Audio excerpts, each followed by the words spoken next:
Bueno, ahora sí, como dijimos, las investigadoras Rubia Cruz, Rosianda Micel Gómez, Patricia Sánchez Bodín nos acompañan desde Campinas, estado de Sao Paulo, Brasil, para presentar el trabajo Educar en tiempos de pandemia, lecciones para el futuro. Educar en tiempos de pandemia, listo por venir. Estas docentes investigadoras representan a GEPEC, grupos de estudios y pesquisas en educación continuada, de la Facultad de Educación UNICAM. Son un grupo de investigadoras que participó de numerosos congresos en su país natal, Brasil. También lo hicieron en congresos y encuentros internacionales, poniendo la voz en Italia y en México 2017. Cuentan con un amplio recorrido en publicaciones de artículos, en revistas y libros, en su Brasil natal, como también a nivel internacional. Centran actualmente.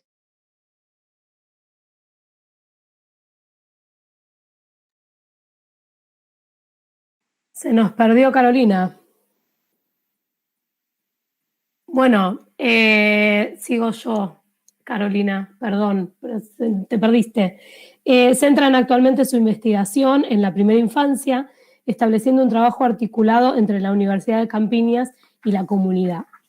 La doctora Rubia Cruz es máster y doctora en educación por la Universidad de Campinas, es miembro del grupo de estudios y pesquisas en educación continuada, directora educacional en el municipio de Campinas, profesora titular en el centro universitario UNEMetrocamp. Su línea de pesquisa en investigación se centra en narrativas, metodologías de enseñanza de la gestión educativa.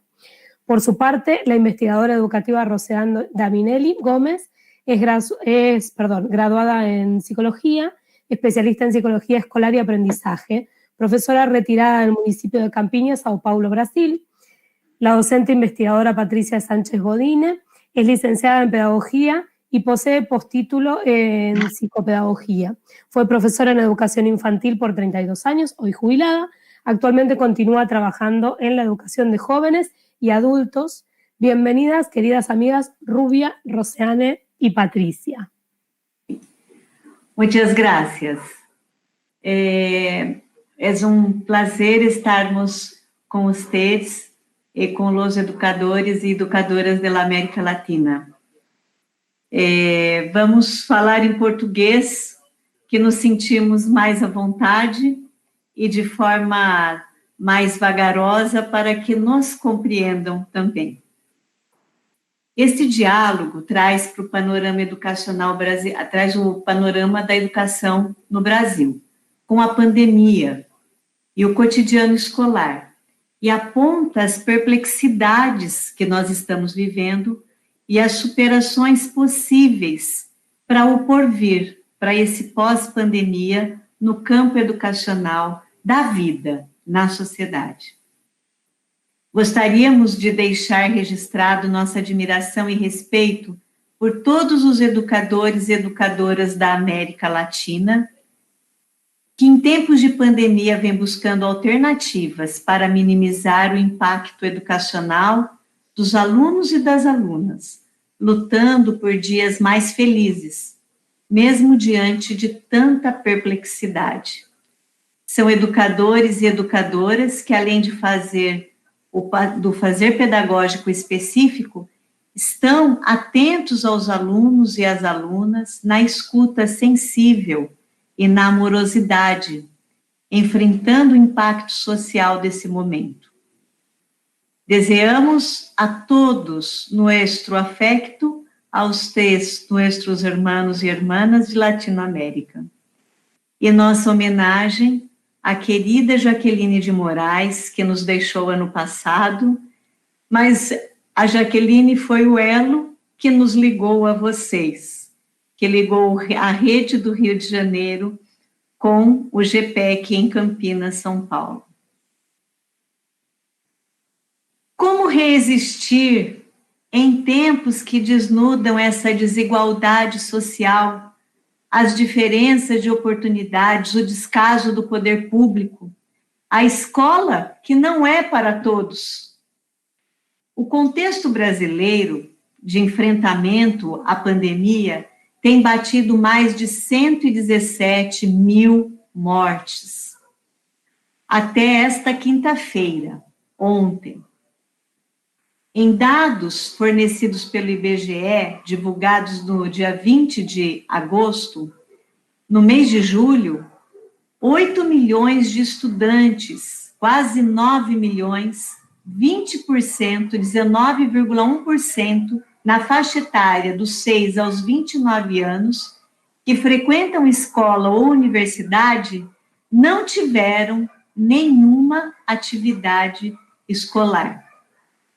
32 milhões, perto de 72%, tiveram atividades escolares e mais ou menos 9% estavam de férias. Eu vou compartilhar um pequeno gráfico para ilustrar. Vem o gráfico? Sim?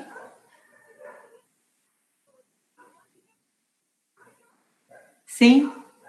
Não vem? Un segundo. Está chegando? Ahora sí. Sim. Continuando. Convivemos ainda com os dados de crianças e adolescentes que não frequentam a escola no Brasil. De 1 a 2% estão fora da escola. Cerca de 85 mil crianças e adolescentes de 6 a 14 anos estão fora da escola, e os adolescentes de 15 a 17 anos, 679 mil. São dados que apontam para uma exclusão escolar, mesmo antes da pandemia. Neste contexto, com a suspensão das aulas presenciais, se impôs um grande desafio aos educadores brasileiros. Não deixar estudantes sem aula, materiais pedagógicos, relação com a escola, impedir a evasão e o uso das tecnologias para esse processo tão rico, como nossas colegas expuseram, de ensino-aprendizagem, se mostrou como uma reparação dos danos aos alunos e uma potente possibilidade. Educadores e educadoras que não eram íntimos das mídias digitais tiveram que se reinventar, construindo metodologias, usando redes sociais, grupos de WhatsApp, Facebook, Google Classroom, plataformas como Google Meet, Padlet, entre outras, como atividades para que as crianças realizassem ou sozinhas ou junto com seus familiares, com motivação e acolhimento. Porém, para que essas medidas tecnológicas sejam efetivas, todos e todas os estudantes têm que ter acesso à internet. Infelizmente, essa não é a realidade brasileira. Como apontado acima, cerca de 19% dos estudantes estão sem atividade pedagógica em casa, apesar do esforço de alguns educadores em enviar atividades impressas, online, às vezes até de bicicleta. Em tempos de pandemia, se desnuda a desigualdade social do Brasil. As diferenças de oportunidade, o descaso do poder público com a população e com a educação para todos e todas. Ela desvela a precariedade de acesso e permanência nos processos educativos, quando envolve a tecnologia e a distância social, e nos coloca diante da necessidade de repensar essa escola e repensar esses sujeitos. São tempos em que os educadores e educadoras se preocupam com a subsistência das famílias, montam cestas básicas para doar, arrecadam remédios, roupas, sapatos, escutam as dores dos estudantes e dos familiares, além de estarem preocupados em aprender uma nova forma de ensinar.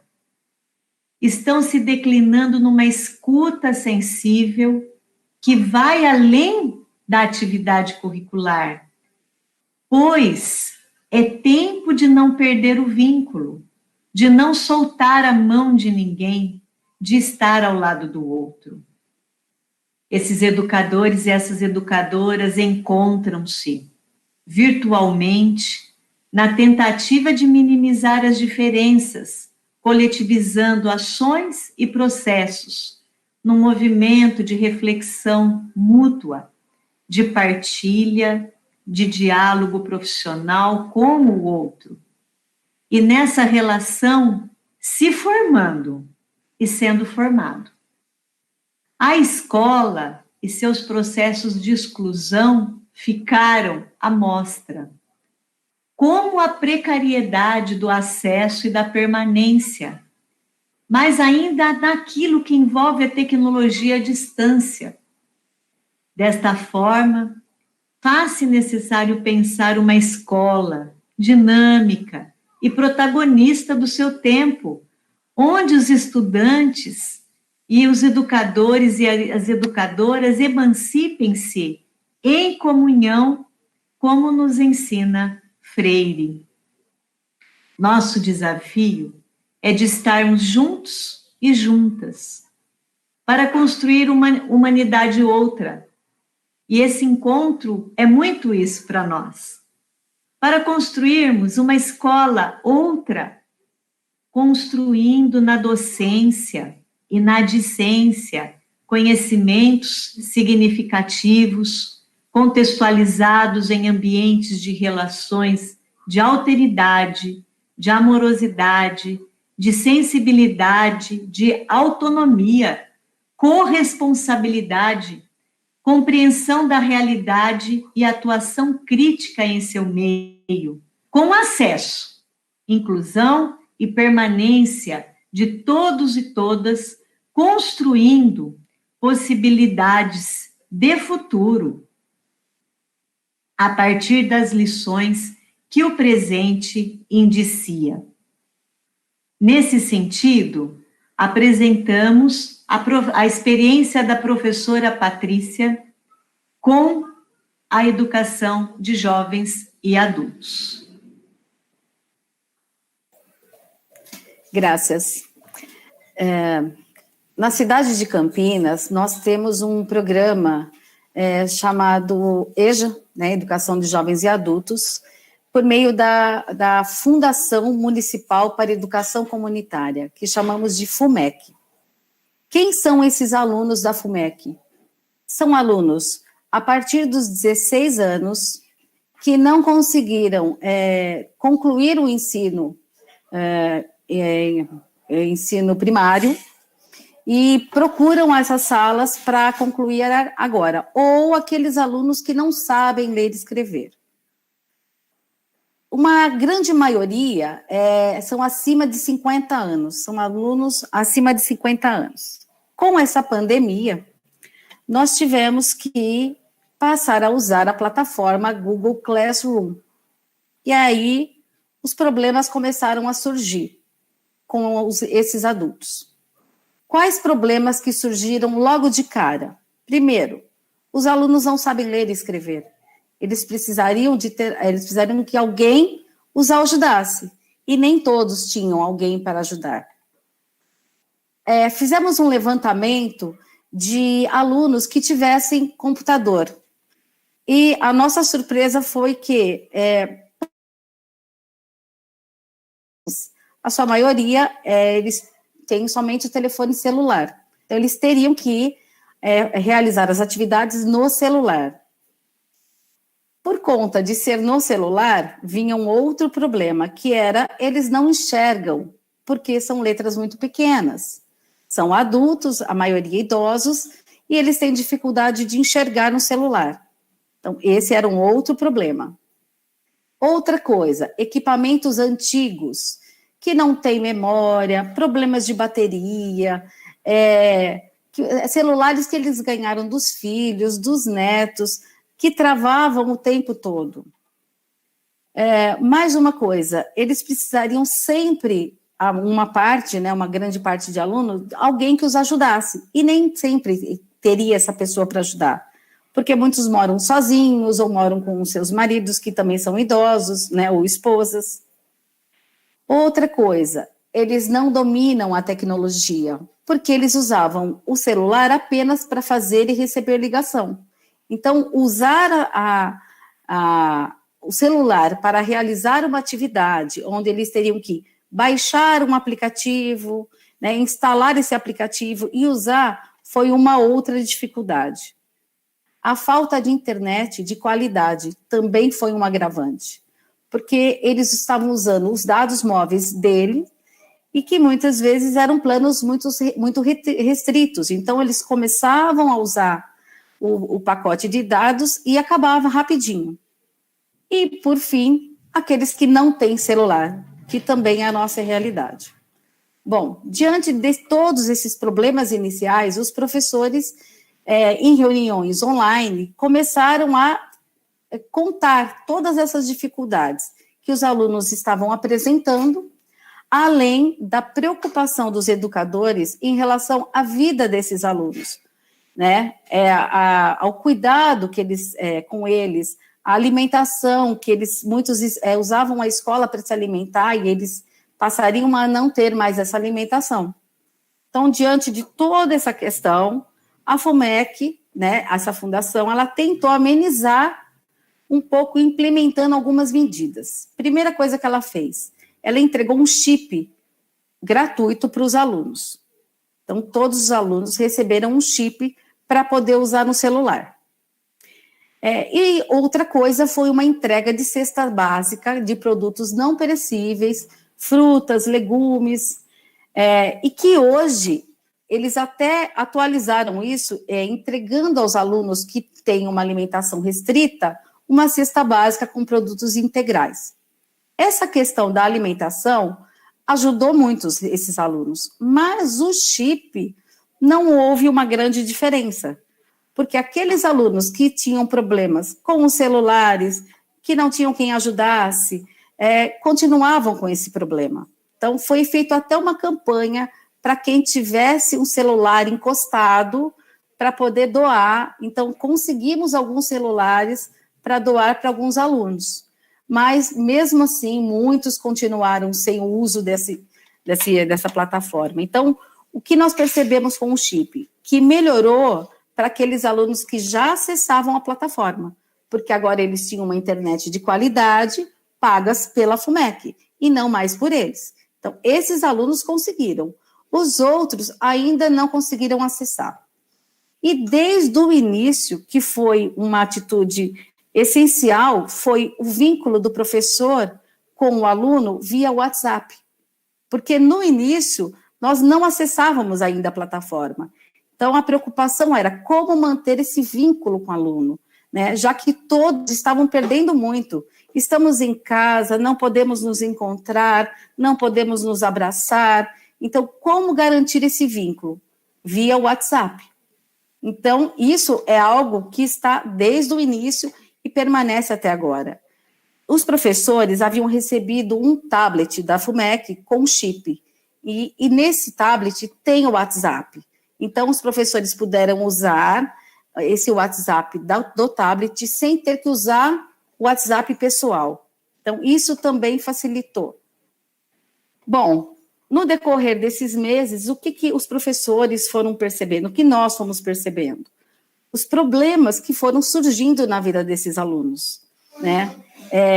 Então, o professor, ele passou, além de elaborar atividades para os alunos, ele passou a ser aquele que está escutando o aluno em seus problemas pessoais. Alunos perderam familiares pelo Covid, alunos estão ficando doentes porque estão em casa, estão em depressão, estão com problemas que já pré-existentes, perderam seus empregos, passaram a ter dificuldades financeiras, e a violência doméstica teve um crescimento bem significativo. Então, nesse contexto todo, o desenvolvimento da escuta sensível está sendo essencial para o enfrentamento da complexidade que se interpõe nas relações de ensinar e aprender. Agora, mais do que nunca, nós, docentes de todas as áreas do conhecimento e de atuação, nos vemos eticamente no dever de realizar uma pedagogia mais humana, que seja baseada principalmente no afeto e na amorosidade com o outro. A Rosiane agora vai falar un poco más.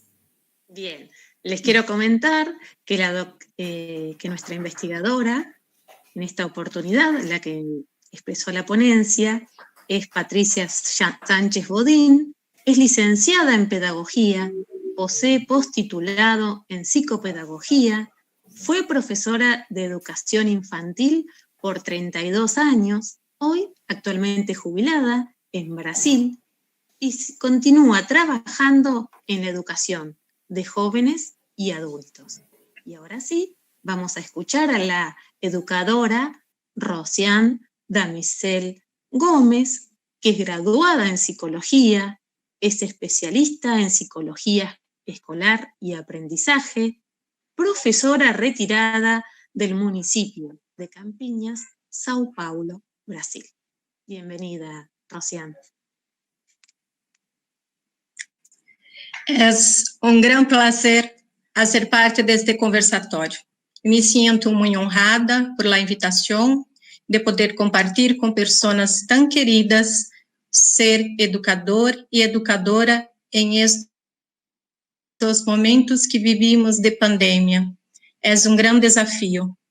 Para não passar vergonha, seguirei esta conversação em português. Para Célestin Freinet, um pedagogo francês, inspirador das práticas docentes revolucionárias e da minha, a escola não é preparo para a vida, onde a vida pulsa, é a própria vida. Como ele afirma, a vida prepara-se pela vida. Agora, mais do que nunca, a vida entrou na escola. E entrou de uma maneira tão emblemática, avassaladora, que estamos tendo que aprender a viver a pandemia, vivendo na pandemia. São muitos desafios, muitas perguntas, poucas respostas.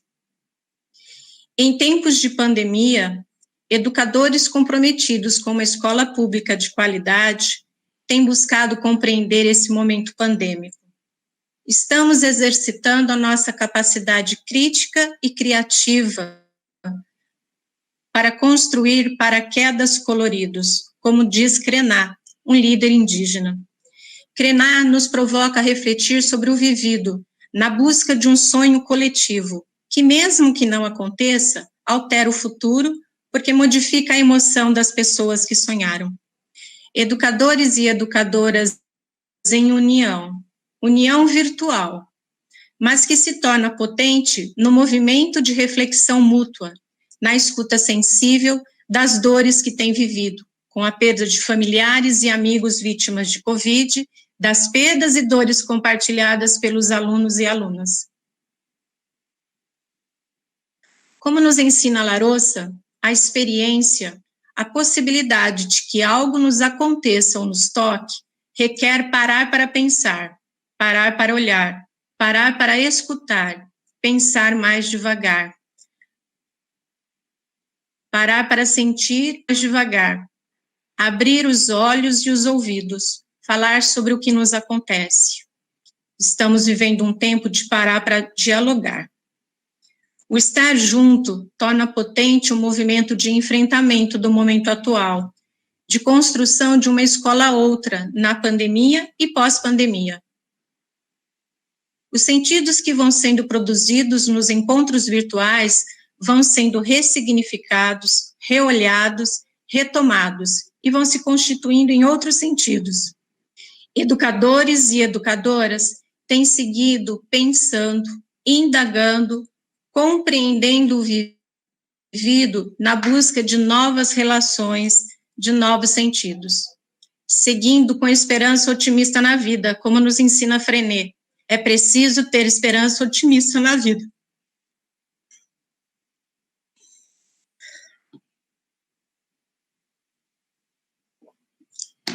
É essa esperança otimista que nos faz crer que, ao retornarmos à escola, não mais voltaremos compreendendo a escola apenas como espaço de transmissão de conhecimento. Escola como espaço onde os alunos e alunas sejam sujeitos à sua aprendizagem. Retornaremos compreendendo a escola como espaço para o desenvolvimento do pensamento autônomo e reflexivo, num ambiente cooperativo, cheio de vida, que desperte nos alunos e alunas o desejo de descobrir, de pesquisar, de ler e escrever. Onde a escuta e o olhar do professor sejam sensíveis às necessidades dessas e desses estudantes. A escola, onde o educador e a educadora estimulem e favoreçam a expressão livre, a reflexão e a criticidade, contribuindo para o desenvolvimento de cidadãos e cidadãs que formem uma sociedade verdadeiramente democrática. A escola é, então, a própria vida, e não preparação para a vida, pois só se aprende a viver vivendo, só se aprende a fazer fazendo, só se aprende a pensar pensando. Quando pensamos no porvir, que lições carregaremos em nossas mochilas? Temos que nos comprometer com o presente e fazer nele seus possíveis, como nos ensina Paulo Freire.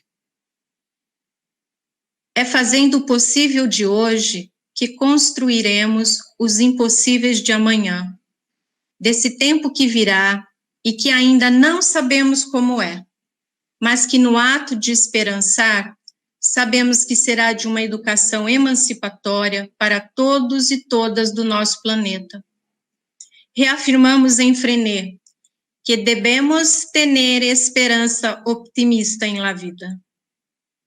Una vez más, les retribuyo toda mi admiración y cariño a todos ustedes, hermanos y hermanas latinoamericanos. Gracias a todos y todas.